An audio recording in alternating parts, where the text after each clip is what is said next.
Drama serial बेबाजी की बहू की नेक्स्ट आने वाली एपिसोड में आप देखेंगे कि नसीर आकर फुप्पो से कहेगा कि फुप्पो आज मैंने सायरा के साबका शोहर को देखा था, जिस पर फुप्पो के तो पांव तले से जैसे ज़मीन ही निकल जाएगी और वो कहेंगी क्या, कहाँ पर देख लिया और क्या कहा उसने तुमसे, जिस पर कहेगा नसीर नहीं, कहने सुनने की तो कोई बात ही नहीं आई, मुझे लग रहा था कि वो काफ़ी अरसा जेल में गुजार कर अब रिहा होकर कहीं जा रहा था। मैंने सोचा कि इससे पहले बात करूं, फिर मैंने सोचा कि जब उसका सायरा से कोई रिश्ता ही नहीं तो इसलिए मैंने उससे बात नहीं की, जिस पर फुप्पो की सांस में सांस आएगी और वो कहेंगे बहुत अच्छा किया तूने जो उससे बात नहीं की, क्या वो जेल में था, हमें तो ये भी नहीं पता। जिस पर सायरा कहेगी अम्मा अगर नसीर को पता चल जाता और वो उससे बात कर लेता तो सारे का सारा बना बनाए खेल खत्म हो जाता। जिस पर फुप्पो कहेंगे ये शुक्र अदा करके नसीर ने उससे बात नहीं की और उसे रोका नहीं, क्योंकि वो यही समझता है कि तुझे तलाक दे चुका है वो, अगर इन लोगों को ये पता चल गया कि उसने अभी तुझे तलाक नहीं दी तो सारा बना बनाए खेल खराब हो जाएगा। ये तमाम बातें आशीष सुन रही होगी कि यानी कि उसका बाप आप इतनी लंबी ज़िंदगी जेल में गुजार कर आया है और उसने उसकी माँ को तलाक भी नहीं दी, इसीलिए आशीष सोचेगी कि पुराने मोहल्ले जाकर अपने बाप की खैर खबर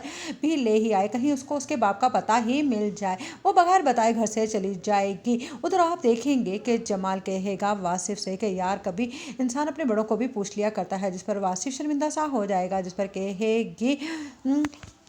कि मैंने आपसे पहले ही कहा था कि घर में से आपको तुम लोगों को तो लेकर जाना ही चाहिए था। जिस पर वासिफ कहेगा अब गलती हो गई ना, अब क्या करूं मैं। जिस इधर आप देखेंगे कि अजरा पूरी कंसुइयों में लगी हुई है कि किसी ना किसी तरह से इन दोनों माँ बेटियों की कोई खबर ऐसी लीक हो जाए जिससे वो पता लगा सकें। उधर बलाल के आते ही अजरा उस पर झपट पड़ेगी और कहेगी हाँ भाई तुम मुझे बताएगा कि इन लोगों का क्या चक्कर है, जिस पर बिलाल हड़बड़ा जाएगा और कहेगा कि बाजी मैं इन लोगों के बारे में कुछ नहीं जानता, मैं तो इनका पुराना मोहल्लेदार हूँ, क्योंकि वो जानता है कि अगर उसने फुप्पो की हकीकत यहाँ पर खोली तो वो जीते जी मारा जाएगा, इसीलिए वो तो वहाँ से दुम दबाकर भाग ही जाएगा। इधर वासिफ बहुत ज़्यादा खुश होगा अपनी कामयाबी